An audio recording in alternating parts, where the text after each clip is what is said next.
Hi ಕುಕ್ಕಿ. Hi. Okay, ದೇವ್ರೇನಾದ್ರು ವರ ಕೊಟ್ರೆ ನೀನು ಮತ್ತೆ ನಾನೇ ಹೆಂಡತಿಯಾಗಿ ಬರಬೇಕು ಅಂತ ಕೇಳ್ಕೊತ್ಯಾ? ಕೇಳ್ಕೊತೀನಿ. ನಮಸ್ಕಾರ.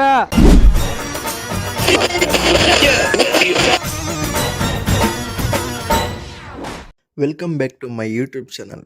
ಯಾರಾದರೂ ಚಾನಲ್ಗೆ ಹೊಸಬ್ರಾಗಿದ್ದರೆ ದಯವಿಟ್ಟು ಚಾನಲ್ನ ಸಬ್ಸ್ಕ್ರೈಬ್ ಮಾಡಿ, ಲೈಕ್ ಮಾಡಿ, ಆದಷ್ಟು ಶೇರ್ ಮಾಡಿ. ನಾನು ಮಾಡೋವಂಥ ವೀಡಿಯೋಗಳು ನಿಮಗೆ ನೋಟಿಫಿಕೇಷನ್ ರೂಪದಲ್ಲಿ ಬರಬೇಕು ಅಂತ ಹೇಳಿದ್ರೆ ಏನು ಮಾಡಬೇಕು? ಬೆಲ್ ಐಕನ್ನ ಪ್ರೆಸ್ ಮಾಡಬೇಕು. ಎಲ್ಲರಿಗೂ ಇವತ್ತು ಗೊತ್ತಾಗಿರುತ್ತೆ ತಮ್ಲೈನ್ನ ನೋಡಿ ಯಾವುದ್ರ ಬಗ್ಗೆ ಮಾತಾಡ್ತಾ ಇದ್ದೀನಿ ಅಂತ.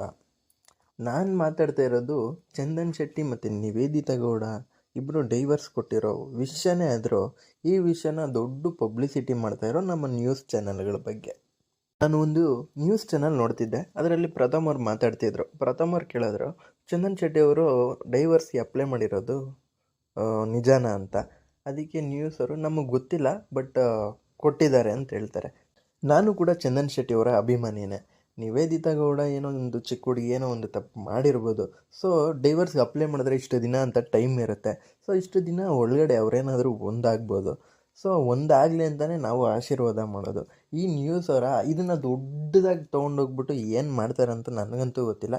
ಇನ್ನು ಸೋಷಿಯಲ್ ಮೀಡಿಯಾದಲ್ಲಿ ಇದೇ ಟ್ರೆಂಡ್ ಆಗಿಬಿಟ್ಟಿದೆ. ಸೊ ಅವ್ರವ್ರ ಜೀವನ ಅವ್ರವ್ರು ನೋಡ್ಕೊತಾರೆ.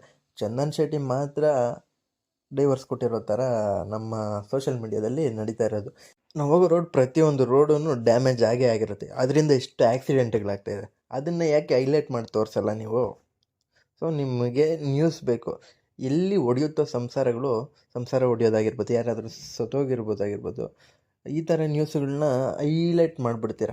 ನಿಮ್ಮ ನ್ಯೂಸ್ ಚಾನಲ್ ಅವ್ರಿಗೆಲ್ಲ ನಾನು ಹೇಳೋದಕ್ಕೇನು ಇಷ್ಟಪಡ್ತೀನಿ ಅಂತ ಹೇಳಿದ್ರೆ, ಚಂದನ್ ಶೆಟ್ಟಿ ಅವರು ಡೈವರ್ಸ್ಗೆ ಅಪ್ಲೈ ಮಾಡಿದ್ದಾರೆ ಅನ್ನೋದೇ ಆದರೆ ದಯವಿಟ್ಟು ಮಾಡಬೇಡಿ ಅಂತ ನಮ್ಮ ಕಡೆಯಿಂದನೂ ಹೇಳ್ತೀನಿ. ಏನಕ್ಕೆ ಅಂತ ಹೇಳಿದ್ರೆ ನಾನು ಚಂದನ್ ಶೆಟ್ಟಿ ಅವರ ಅಭಿಮಾನಿ. ಸೊ ಇಬ್ಬರು ಒಂದಾಗಲಿ ಅಂತ ಹೇಳ್ಬಿಟ್ಟು ನನ್ನ ಮಾತನ್ನ ಮುಗಿಸ್ತಾ ಇದ್ದೀನಿ. ನ್ಯೂಸ್ ಚಾನಲ್ ಅವ್ರಿಗೆ ಒಂದು ದೊಡ್ಡ ನಮಸ್ಕಾರ ಮಾಡ್ತೀನಿ. ದಯವಿಟ್ಟು ಈ ಥರ ಅಪಪ್ರಚಾರ ಮಾಡಬೇಡಿ. ಅವ್ರ ಜೀವನ ಅವ್ರು ನೋಡ್ಕೊತಾರೆ. ನೀವು ಮಾಡಿ ಮಾಡಿ ಮಾಡಿ ಅವ್ರ ಮೈಂಡಲ್ಲಿ ಅದನ್ನೇ ಕುಳಿಸ್ಬಿಡ್ತೀರಾ ಅಂತ ಹೇಳ್ತೀನಿ. ಬಾಯ್.